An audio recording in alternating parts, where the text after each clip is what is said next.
I didn't kick any more than I kicked last time. The only difference was the moment I kicked, I pushed down really, really, really hard, and then I engaged my core. And by pushing down and engaging my core at the same time, it makes my whole body move. And if we learn to do that, handstands are going to become a lot easier, and we're also going to become a lot stronger.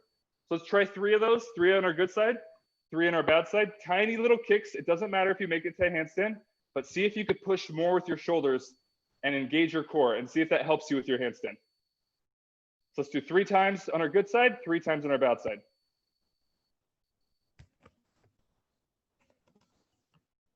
Nice. Push even more with your shoulders. Really push hard. Yes, yes, yes, yes. You'll find that if you push at the right time, your body will move by itself. And that's what we're trying to do, is we're trying to make our body move by itself just by pushing. Nice. Push even more. One last one. Really good. Okay. So now we're gonna do the second concept. The second concept is there's a baby in the house, and we do not want to wake the baby. So when you come down from your handstand, you should make 0 noise, absolutely 0 noise. No one can hear you at all. And the way you do that is by pushing really tall and bringing your toe as close to your hands as possible. So the further your feet are from your hands, the more noise you're going to make. The closer your feet are to your hands, the less noise you're going to make. So I'm going to show you a bad one first. So I'm here.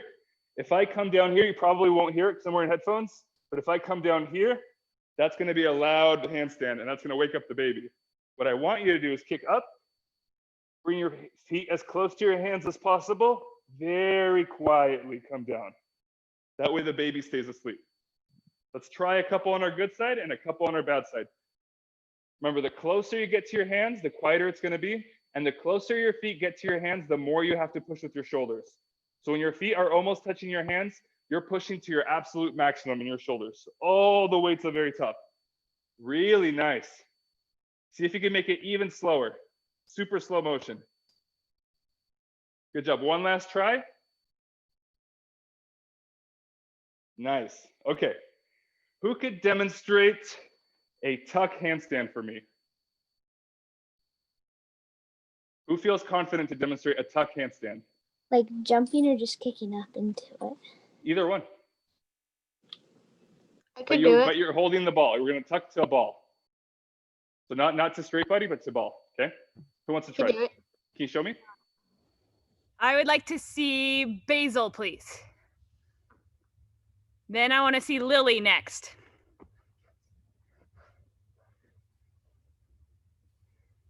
Nice. Is that Lemon? So that was Basil. So I was Basil, watching Lemon, sorry. all right, so Basil. That was really good.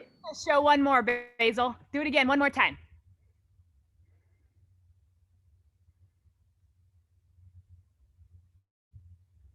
Yeah, really good. Now I'm going to have Lily go.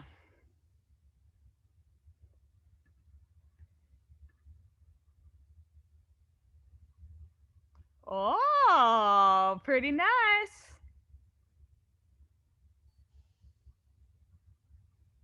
Do one more.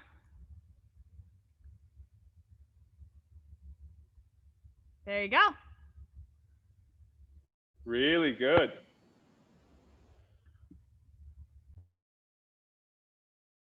Nice, really good. Who knows what's the secret to a tuck handstand? Why can we sometimes hold a tuck handstand and it's easy, and sometimes it's really hard? You have to lean your shoulders over. You have to lean your shoulders over. That's one part of it. Yeah. There's a second part that's even. What was that? You have to use a lot more strength in your shoulders. Yes, yes, yes. But that's only if you're not properly aligned. So if you're properly aligned in a handstand and you're perfectly stacked, it's just as easy as any other position if you're flexible enough. The biggest problem people have is that their shoulders aren't pushed out all the way. But sometimes it's hard to push out our shoulders when we're in a tuck position because it's a very hard position. So what we're going to do is we're going to kick very little to tuck. When you're in your tuck position, if you're balancing, I want you to try to slide your hands forward 1 inch. So what that's going to do is that's going to make your shoulders go back underneath you, and it's going to make your shoulders slide underneath your body. Now, I want you to slide very, very little. If you go too far, it'll make you lose your handstand. So we want to slide only the smallest amount to help us fix our line. So I'll show you what it looks like. I'll show you a good tuck and a bad tuck. So we're gonna kick to tuck. So right here, I'm holding a tuck handstand, but it's taking a lot of energy. But if I push and slide my hands forward, my shoulders stack. And when I'm here, it's really easy. When I'm here, it's hard and requires me to muscle more. So watch what my shoulders do.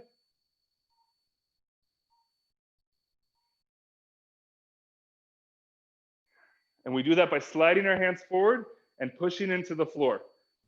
So it's a tiny little slide. It might feel really fast in the beginning because we're not strong enough to hold it, but you'll find by just sliding it a little bit, it'll help us find the alignment of our shoulders.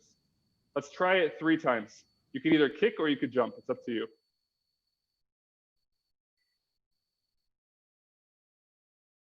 Nice, really good. I can't see the name. All the smiley faces, all the emojis, really good. Yes, yeah, Lexi, that was awesome. So good. Nice, find the shoulder alignment. It's all about where your shoulders are. Yes, really good, Mara. Really nice. Yeah, Lexi, awesome. Can anyone, out of the really, really good handstanders, can anyone start in tuck, go to straight body, come back to tuck? Does anyone think they could do that? Tuck, to Maybe. straight body, back to tuck. Okay, let's give it a shot. I can. Right, remember, the slower you go, the better it is.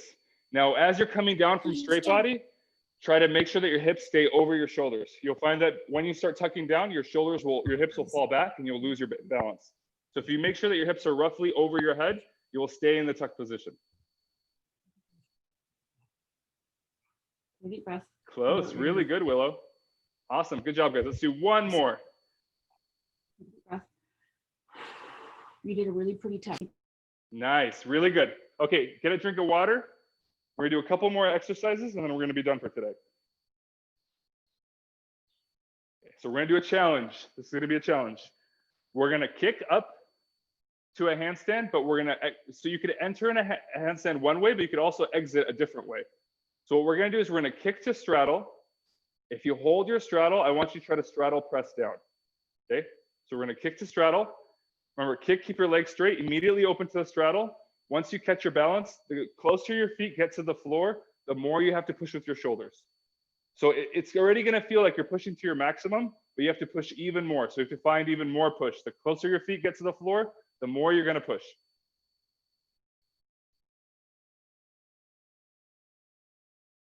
So the way it works, we start in a lunge, kick, immediately open, to straddle. From here, push, push, push, push as your feet close to the bottom.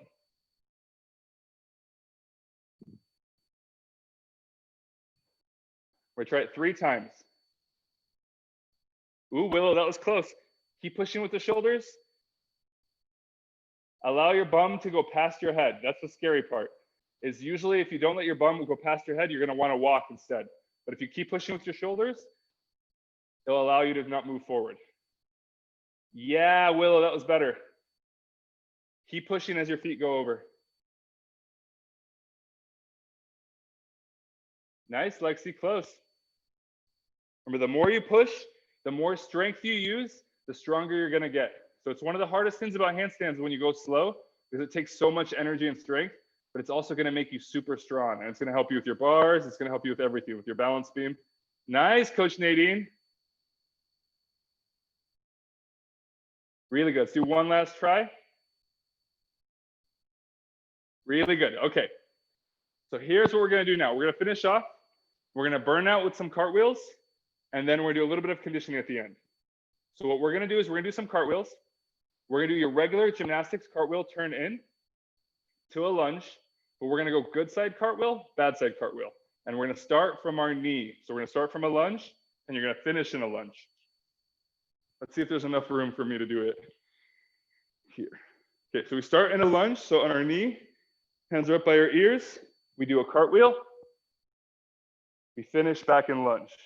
And we're gonna go good side, immediately to our bad side. So there and back counts as 1. We're gonna go 10 times. So that'll be 2,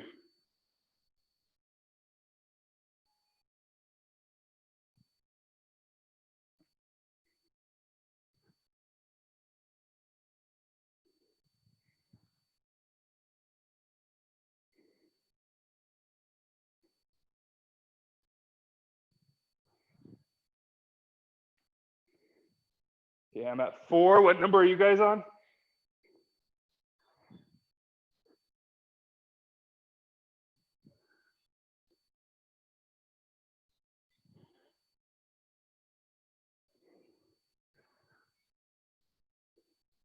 I'm at 6.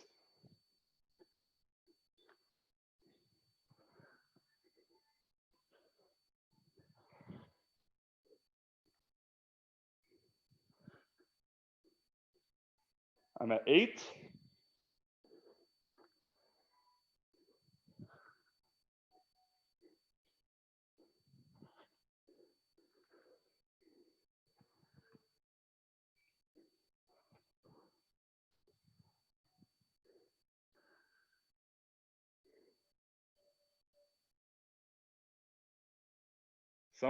Paige is holding a really long handstand.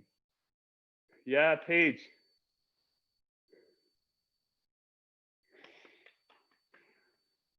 Really good. Okay, we're gonna finish off with one last exercise. This is gonna be a wrist strengthening exercise. This one's gonna be a little painful. It's not painful, it's uncomfortable. So there's 4 exercises. The first one, our hands are gonna be up in front. The first exercise is up and down. Second exercise is turning the wrist in a circle. Now your arms have to be completely straight. Third exercise is turning your wrist out in a circle. And the fourth and most important one is claws. You're running your claws down on a chalkboard or on a table and then pushing through your wrists. Okay? So 20 of each back to back. Once we start, we can't take any breaks. So we're doing a total of 80 repetitions. You guys ready? So hands in front. Let's start with up and down. 1, 2, 3, 10, 15, 20. Interior. So arms stay straight, turning in. 5,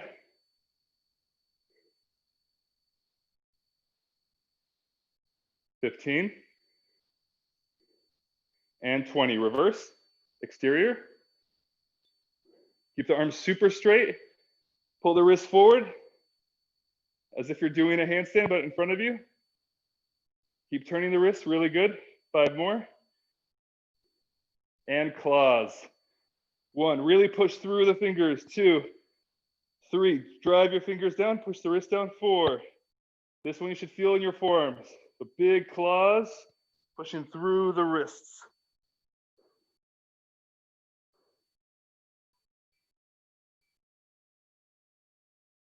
10 more. 1, 2, 3, 4, 5, 6, 7. Keep the arms straight.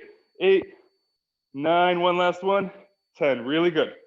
Now what we're gonna do is we're gonna take our hands, we're gonna massage our forearms right here and right here.